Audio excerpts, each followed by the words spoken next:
दोस्तों, मेरे YouTube channel का स्वागत है। आज के तीसरा शब्द के तीसरे वीडियो में आपका स्वागत है। जैसे हम लोग पिछले वीडियो में समोच्चारित भिन्नार्थक शब्द देखे थे, तो देख लेते हैं जगत। जगत जगत मतलब होता है दुनिया या संसार। आज इस जगत मतलब चबूतरा। शशधर शशिधर, शशधर मतलब चंद्रमा, शशिधर मतलब शंकर, ठीक है ना। इति इति इति मतलब समाप्ति, या इति मतलब बाधा या बीन। अंश अंश अंश मतलब भाग या हिस्सा, अंश मतलब कंधा होता है। आदि आदि आदि मतलब क्या होता है? आरंभ होता है। आदि मतलब क्या होता है? अभ्यस्त होता है। इसके बाद देखते हैं प्रयोग या रूप के आधार पर शब्द कितने प्रकार? दो प्रकार के, विकारी शब्द, अविकारी शब्द। विकारी शब्द ऐसा शब्द जिनके रूपों में लिंग, वचन, कारक इत्यादि के आधार पर किसी प्रकार का विकार या परिवर्तन हो जाए उसे क्या कहते हैं? विकारी शब्द कहते हैं। यानी जिसका लिंग, वचन, कारक इत्यादि के आधार पर क्या होता है? परिवर्तन होता है, उसे विकारी शब्द कहते हैं। विकारी शब्द चार प्रकार के होते हैं: संज्ञा, सर्वनाम, क्रिया, विशेषण। अविकारी शब्द इसे अवयवी कहते हैं। ऐसा शब्द जिसमें लिंग, वचन के कारण कोई परिवर्तन न हो उसे अविकारी शब्द कहते हैं। इनके चार भेद होते हैं: क्रिया विशेषण अव्यय, संबंध बोधक अव्यय, समुच्चय बोधक अव्यय, विस्मयादि बोधक अव्यय। ये विकारी और विकारी शब्द, इसके लिए हम अलग से क्लास लेके आएंगे। इसके बाद देख लेते हैं काव्य शास्त्री प्रकाय या शब्द शक्ति के आधार पर तीन प्रकार होता है: अभिधा, अभिधा रूप। अभिधा रूप किसे कहते हैं? शब्द के जिस रूप से उसके मूल या मुख्य अर्थ का बोध होता है उसे अभिधा रूप कहते हैं। यानी शब्द के जिस रूप से उसके मूल या मुख्य अर्थ का बोध होता है उसे अभिधा रूप कहते हैं। जैसे मेरे माता पिता मेरे लिए सब कुछ है, घोड़ा तेज दौड़ता है, गधा घास खाता है। तो ये सीधे सीधे बात हो रही है, सीधे सीधे वाक्य है, तो क्या होगा? अभिधा हो गया।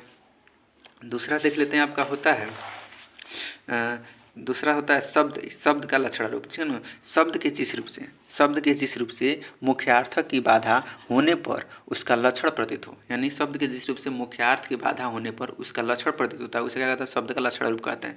लक्षणा शब्द शक्ति से उस शब्द के प्रयोग किए जाने पर सामान्य अर्थ से भिन्न अर्थ निकलते। जैसे राजू गधा है, तो राजू गधा है, राजू गधा थोड़े है, उसको गधा कहा जा रहा है, तो क्या हो रहा है? अलग अर्थ निकलेंगे, तो क्या शब्द का लक्षण रूप हो जाएगा। सपना हमारे घर की लक्ष्मी है, तो सपना हमारे घर की लक्ष्मी है। पंजाब साहसी है, पंजाब साहसी थोड़े है, पंजाब साहसी बताया जा रहा है। सरदार वल्लभ भाई पटेल जो पुरुष थे। कश्मीर भारत का स्वर्ग है। शेर अखाड़े में उतर जाए तो अच्छे से पहलवान का क्या कर सकता है? डर अच्छे से पहलवान डर जाते हैं, ठीक है ना। तो यहाँ शेर वाक्य में थोड़ा शेर के समान किसी को बताया गया है, तो क्या अलग अलग अर्थ बता रहे कि नहीं, तो शब्द का लक्षण रूप हो जाएगा। लक्षणा शब्द शक्ति के दो भेद होते हैं, ठीक है ना। लक्षणा शब्द शक्ति के दो भेद होते हैं, एक रूढ़ लक्षणा शब्द शक्ति, दूसरा प्रयोजनवादी लक्षणा शब्द शक्ति।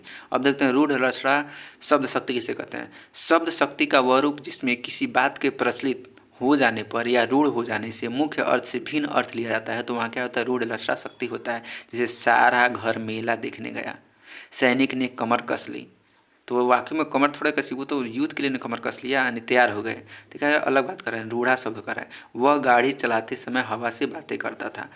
नोट, रूढ़ा लक्षणा शब्द शक्ति का सबसे अधिक प्रयोग क्या होता है? मुहावरे में करते हैं, यानी कहा कुछ और जाता है और समझा कुछ और जाता है।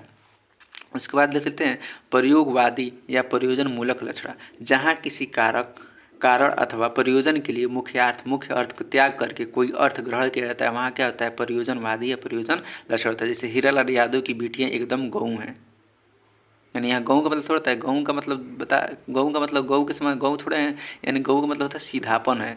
तो क्या हो गया? यहाँ प्रयोजनवादी या प्रयोजन मूलक लक्षण हो गया। बहुत सी तलवारें मैदान में आ गई, मेरे भाई शेर हैं, तो यहाँ साहसी और बहादुर है, लेकिन साहसी और बहादुर के यहाँ शेर प्रयोग किया गया, तो क्या प्रयोजनवादी या प्रयोजन मूलक लक्षण हो जाएगा। तीसरा है व्यंजना संबंध शब्द शक्ति।